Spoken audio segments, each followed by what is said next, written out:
Assalamualaikum warahmatullahi wabarakatuh. Jumpa lagi dengan saya, Dias, di channel Studio Horror. Pada kesempatan video kali ini, dan setelah sekian lama tidak meneruskan cerita ini, pada kesempatan ini, saya akan meneruskan cerita dari Simple Man, Petuk Mati lan Bau Lawean. Sebelum saya memulai bercerita, saya ucapkan terima kasih kepada semua teman-teman subscriber semuanya yang telah setia dan menunggu cerita-cerita terbaru dari channel ini. Untuk teman-teman semua, jangan lupa subscribe, nyalakan lonceng notifikasi, dan share video ini ke teman-teman kalian. Seperti apa ceritanya? Jangan lupa pasang headset, dan mari kita mulai ceritanya. Setiap hari Doni menyaksikan banyak hal asing di dalam rumah ini, dan semakin lama semakin terasa janggal. Dimulai dengan suatu malam ketika tanpa sengaja Doni melihat bangkai seekor anjing yang diseret paksa oleh lelaki jangkung. Kepala lelaki itu dibalut kain jarik. Ia membawa binatang malang itu masuk ke lorong jauh di dalam ruangan pribadi miliknya, tempat di mana Mbak Pini juga tinggal. Rumah ini benar-benar berubah wanita itu. Entah bagaimana awal mula semuanya. Namun, Doni bisa melihat pelan-pelan tempat ini menelan kewarasannya. Tempat ini jauh sekali dari hiruk-pikuk desa paling dekat, sehingga suka rasanya bagi siapapun kalau ingin keluar dari tempat ini. Doni sendiri tak lagi mengerti batas wajar apa yang harus dia pertahankan sebagai anak-anak. Yang ia tahu, Mas Jono sudah memasrahi dirinya. Memasrahi bila Doni harus serta-merta tak boleh jauh dari Mbak Pini. Karena bagaimanapun ia diberikan mandat sebagai kusen. Kusen di sini sendiri masih belum dimengerti oleh Doni. Namun, bila dirinya tahu dengan siapa dirinya berhadapan, nampaknya Doni harus berpikir ulang. Seperti yang setiap hari Doni amati, laki-laki itu lebih banyak menghabiskan waktunya di dalam ruangan dalam, dan dari tempat itu sering tercium aroma kemenian yang campur aduk dengan aroma amis darah. Setiap hari berbagai bangkai binatang dia bawa masuk tanpa pernah keluar lagi. Lalu, persoalan Mbak Pini, selain mengerjakan pekerjaan rumah seperti mencuci baju dan memasak, saat semua sudah selesai, Mbak Pini akan memilih duduk di atas tumpukan kayu menyendiri. Wajahnya menatap jauh seakan menyimpan sesuatu. Doni masih belum berani mendekati wanita itu. Ia takut karena emosinya yang terkadang tidak stabil. Namun setiap hari perubahan wajahnya kian menjadi. Doni bisa merasakan kulit tubuhnya kian memutih pucat. Namun yang paling membuat Doni tak habis pikir adalah perutnya kini kian membesar.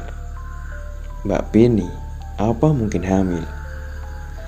Kehamilan Mbak Pini tentu bukan hal yang wajar. Dengan masa bagaimana perutnya sudah sebesar itu, hanya dalam kurun waktu tak lebih dari 2 bulan berada di tempat ini. Selain itu, sepengetahuan Doni perihal Bau Lawean yang disemat dalam namanya membuat Doni curiga siapa gerangan si Petuk Mati yang bisa bertahan hidup dengan wanita seperti Mbak Pini. Apa ini ada hubungannya dengan bangkai-bangkai binatang yang dia bawa? Selain itu, ada satu lagi kejanggalan yang tidak akan pernah Doni lupakan seumur hidupnya. Pernah pada suatu waktu, seseorang mengetuk pintu kamarnya. Ketika Doni membuka, siapa gerangan yang memanggil dirinya. Di sana, dia melihat Mbak Pini melotot melihat ke arahnya. Dia menarik paksa tangan Doni tanpa berkata satu patah kata pun.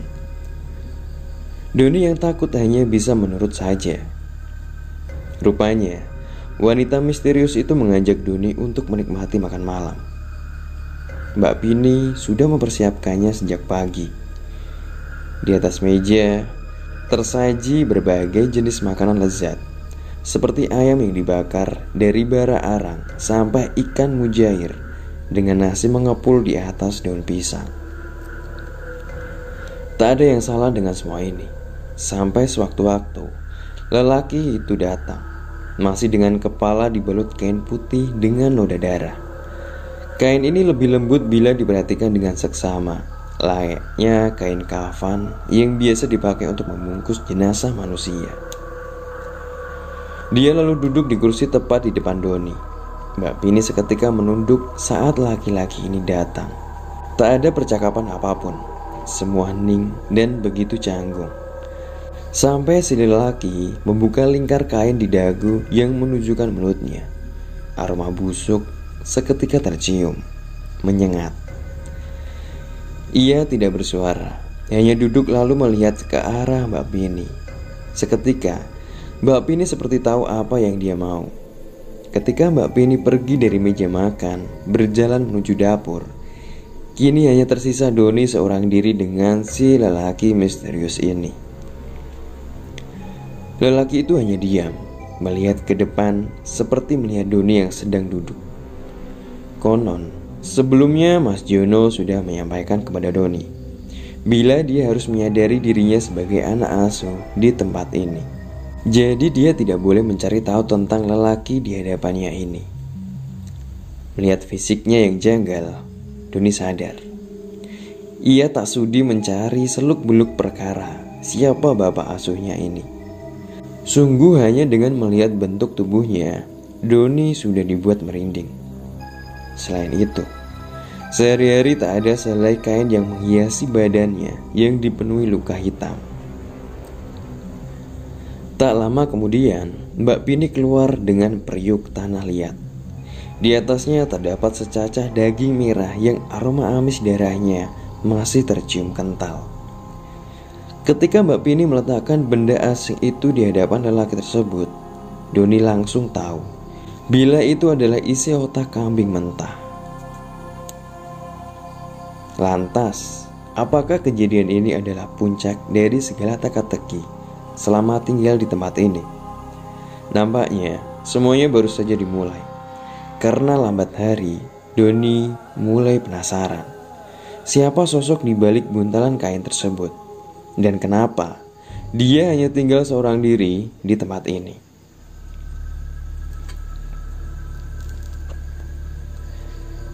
Pada suatu malam, Doni sedang tertidur lelap saat dari luar kamarnya dia mendengar suara Mbak Pini sedang menangis. Doni terbangun, sejenak mencoba mendengarkan sekali lagi suara tersebut. Dan benar saja, tangisan yang memilukan itu perlahan-lahan mulai menggoda dirinya. Bukan hal yang bijak sebenarnya. Rumah ini seperti semak belukar yang kadang harus Doni hindari. Ia sering melihat wanita berwajah tua yang berkeliaran dengan cara menyeret kakinya. Kadang sebentuk wujud tinggi besar dengan mata merah menyala. Namun entah kenapa, tangisan ini memanggil. Iya, tangisan ini seperti memanggil-manggil dirinya, meminta agar Doni keluar dan menemuinya. Namun tetap saja, sekelibat pikiran bahwa Mbak Pini saja membenci kehadirannya. Jadi kenapa Doni harus repot-repot keluar, apalagi menjelajah di atas tanah wingit ini? Saat itulah Doni menyadari selain suara tangisan itu kian terdengar, ia mendengar deru nafas di atas kepalanya. Saat itulah Doni menyadari dari langit-langit kamarnya, sosok wajah wanita bermata putih menyeringai ke arahnya. Ketika pandangan mata mereka bertemu, sosok itu pergi. Doni pun melangkah keluar dari dalam kamarnya. Lorong panjang seketika terlihat. Dengan rasa penasaran yang sudah memuncak, ia berjalan lebih cepat dari biasanya.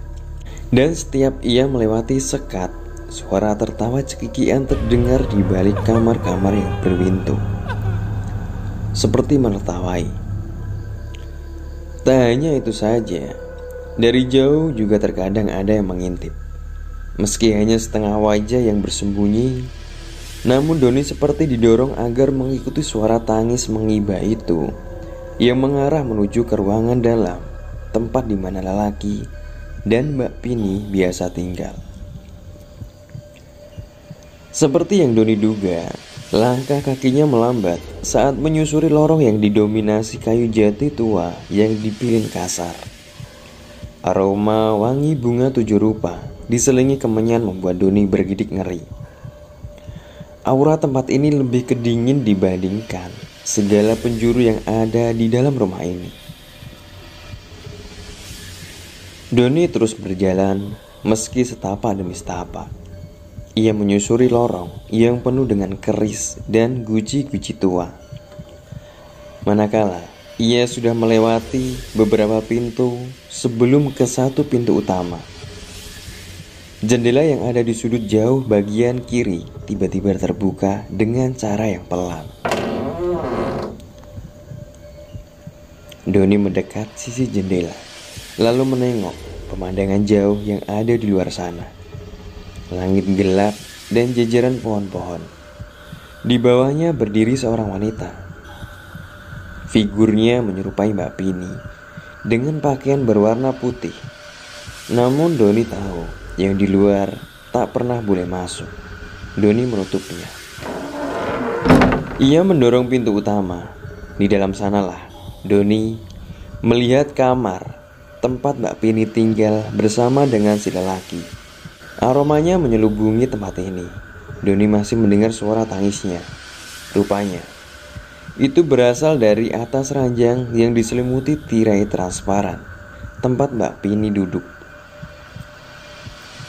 Ruangan ini lebih besar dari ruangan tempat Doni tinggal. Selain itu, berbagai benda yang tak dapat dijelaskan menghiasi kamar ini. Doni memanggil Mbak Pini dengan panggilan Mbak seperti biasanya. Namun, wanita itu tidak menggubris dirinya. Mbak. Doni mendekat. Tak lama kemudian, bulu kuduknya tiba-tiba berdiri.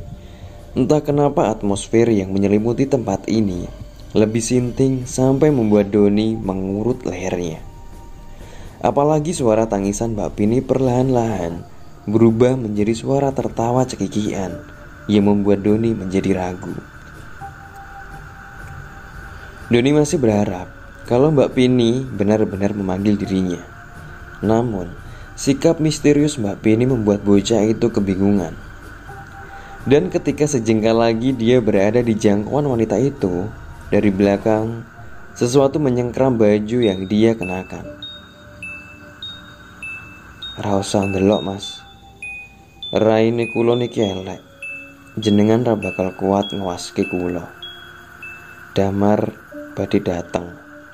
Jenengan kudu sing ngidan. Nek gak damar bakale muring-muring. Doni tak tahu siapa yang melakukannya. Namun setelah mendengar suara itu, ia meringkuk di bawah ranjang ketika lelaki itu masuk. Berjalan menuju ke kursi nan jauh di depan meja yang mengepulkan aroma kemenyan. Doni terdiam sejenak sebelum lelaki itu mulai membuka kain yang membalut wajahnya. Tak ada yang menduga bila lelaki ini benar-benar tak dapat ditebak. Kini Doni sudah mengerti semuanya. Semua dan alasan kenapa mereka berdua ada di tempat ini. Di beberapa tempat di pelosok Jawa, ada sebutan bagi sebuah fenomena kelahiran manusia dengan cara yang tidak lazim. Dan di beberapa tempat itu, hal ini disebut dengan ngaden. Ada pula yang menyebutnya cah ireng. Tapi baru kali ini Doni sadar bila ini semua merujuk pada hal yang sama. Semua sama persis dengan ciri si petuk mati. Tidak salah lagi, lelaki yang ada di hadapannya ini adalah seorang manusia yang lahir dari perut mayat yang sudah 100 hari mati. Pantas saja Doni merasakan firasat tidak mengenakan sewaktu dekat dengan dirinya. Selain itu, beliau tak banyak bicara. Hal itu dikarenakan separuh dari bibirnya terbuka dengan menampakkan bagian dalam rahangnya. Namun dari kesemua itu, ada satu hal yang membuat Doni bergidik. Pada bagian anyit, yaitu titik tengkorak pada kepala manusia yang ada pada bagian belakang. Ada benjolan yang berwarna kekuningan menyerupai luka bernanah. Namun, bila diperhatikan dengan seksama, seperti itulah yang menyembul keluar. Lelaki itu hanya diam saja, tak menyadari Doni. Kepul asap dari atas panggung kecil di dalam kamar masih menjadi fokus Doni. Layaknya seorang berritual, ia beberapa kali menggoyang-goyangkan badannya ke kanan dan ke kiri. Sementara Mbak Pini layaknya wanita yang kosong. Ia menatap ke depan tanpa melakukan apapun. Lama sekali sepetuk mati melakukan hal itu, sebelum dia berdiri dengan mengambil selembar kain. Bukan kain yang sama yang membalut kepalanya, melainkan kain dari dalam lemari kecil yang ada di sudut. Warnanya putih kusam karena debu. Ia mendekati Mbak Pini pelan-pelan. Tepat ketika beliau berdiri di samping Mbak Pini, tangannya nampak memijat bagian leher belakangnya. Dan wanita itu baru bereaksi. Ia seperti ingin memuntahkan sesuatu dari dalam perutnya. Doni masih tak bergerak sama sekali. Nafasnya pun enggan. Ia menahan semua itu sendirian. Suasana di dalam kamar mendadak mencekam. Dari suara lilin yang ada di atas meja, api kecil itu bergoyang-goyang hebat sementara Mbak Pini mulai meraung kecil. Bagian mulutnya ada sesuatu yang berwarna kehitaman. Iya, Mbak Pini memuntahkan itu di tepian ranjang tempat si lelaki berdiri. Si lelaki menekan bagian tengkuk Mbak Pini cukup lama sampai membuat wanita itu mungkin kehabisan cairan yang ada di dalam perutnya. Barulah setelah mulai perlahan mereda, si lelaki melepaskan Mbak Pini. Ia mengusap tangannya dengan kain putih di tangannya yang lain. Sebelum ia membekap kepala Mbak Pini, mengikatnya dengan temali berwarna putih.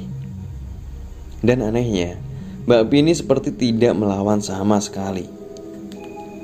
Setelah itu, barulah beliau pergi meninggalkan Mbak Pini di dalam kamar. Doni hanya termangu dalam diam. Diam yang tak dapat berkata apa-apa lagi. Sementara Mbak Pini cuma duduk, tapi kedua tangannya membeleng-beleng perutnya sendiri. Doni merasa ada yang janggal. Entah kenapa, di kamar ini rasanya bulu kuduknya tiba-tiba berdiri. Kemana si lelaki itu pergi? Kenapa Mbak Pini ditinggal seperti ini? Saat membelai itu, Mbak Pini bersenandung. Suaranya lembut. Doni baru tahu Mbak Pini bisa bernyanyi lagu anak-anak.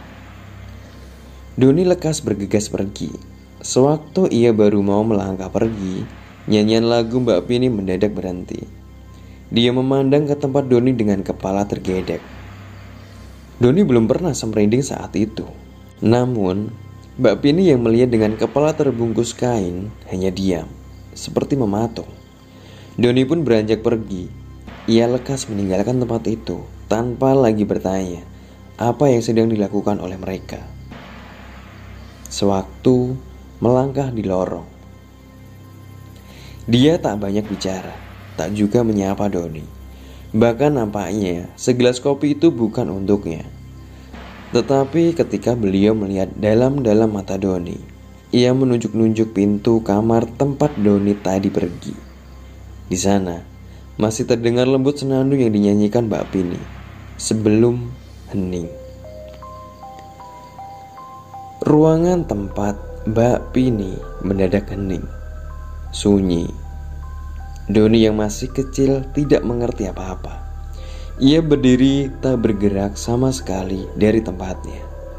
Barulah kali pertama itu Doni mendengar suara seseorang yang menjerit dengan begitu keras, seperti orang yang kerasukan, sangat-sangat keras. Lelaki itu menutup telinga Doni membawanya kembali ke kamarnya. Beliau menuntun bocah laki-laki itu tanpa sepatah kata pun.